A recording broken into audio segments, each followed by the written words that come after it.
بوغا ما سمعنا عنه من قبل، لكن فجأة صرنا نشوفه بمقابلات مع أشهر القنوات. What is Booga from? My grandpa gave me the name when I was like a baby. He used to say like booga booga booga, and I used to laugh. انستغرام، تويتر، فيسبوك، يوتيوب. بوغا فجأة صار موجود بكل مكان، لدرجة انه ناس ما بتعرف فورتنايت صارت تعرف بوغا. في بطولة فورتنايت وورلد كاب يلي اكتسحت العالم وقتها، الناس كلها انصدمت من الجائزة المالية اللي ما انحطت في اي بطولة. 2019 الشهر السابع يوم 26، هذا اليوم بدأت أقوى بطولة في تاريخ الألعاب، وبفضل الشخص بوغا طلع 3 مليون دولار أمريكي في ساعات وغير حياته كاملة. وعشان تكون عارف إنه متوسط الراتب الأمريكي السنوي هو 58 ألف دولار. المبلغ اللي طلعه بوغا بساعات عشان يصير مع الموظف الأمريكي لازم يشتغل 52 سنة وما يصرف إشي من الرواتب. في مواجهة ضد أفضل 100 لاعب في العالم كامل، بوغا جاب نقاط ما حدا بيقدر يجيبها. خلونا نعرف قصة بطل فورتنايت بوغا. بعد ما فاز بوغا الناس صارت تحكي عنه انه محظوظ عشان هيك فاز. هل معهم حق ولا حكيهم غلط؟ هذا هو لوت بوغا في القيوم يلي لعبها. لوت ما بينلعب فيه ابدا. Didn't really have too many materials, and I was kind of shambles on my loot. يعني افهم انه بوغا موهوب. بعض الناس صارت تحكي انه بوغا فاز عشان موهوب، كانوا حابين بوغا يفوز، وناس ما شفناهم بالترتيبات الاولى حتى. Obviously, after I won, like you're gonna have those people that out of nowhere will appear and they're just gonna start hating, like, oh, he didn't deserve it, like this was he just got lucky. You gotta realize like those people don't understand what you did. الحقيقة اللي عارفينها انه هاي البطولة ما اجت الا بعد تعب كبير. مجرد التأهل لهاي البطولة يعتبر انجاز. I mean, people can make arguments and debate it. He deserved that. That game takes skill.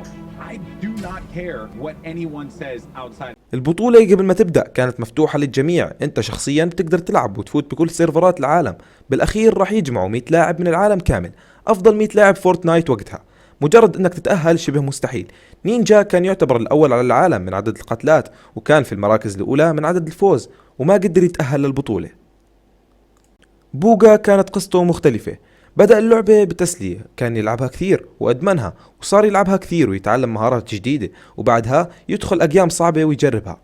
قبل البطولة بعد ما بدأ يطور نفسه صار يحس انه واحد من افضل اللاعبين، وتأكد لما واجه مشهور فورتنايت اسمه هاملينز، وكان هاملينز التوب الثلاث على العالم في السولو، وبوغا قدر يقتله ويكمل الجيم، وصار يحس نفسه انه مستواه خرافي. وبوغا قال ليش ما استغل لعبي في البطولات، وكان يجيب مراكز حلوة كثير في البطولات، وصارت فورتنايت بالنسبة لبوغا شغل رئيسي.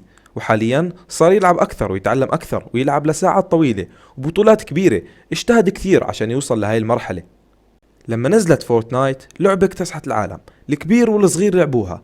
بعد بداية البطولة من أول جيم اسم بوغا صدر المراكز الأولى. شخصية غير معروفة قدر يجيب المراكز الأولى. لوت سيء جدا قدر ينهي الجيم ويفوز، والنهاية هاي صارت معروفة عند كثير مشاهير. بوغا أبدع في آخر الأيام، جلد كل يلي معه، وبالنهاية مع أحداث البطولة والحماس اللي كان فيها الكل صار يصفق لبوغا ومصدوم من مستواه.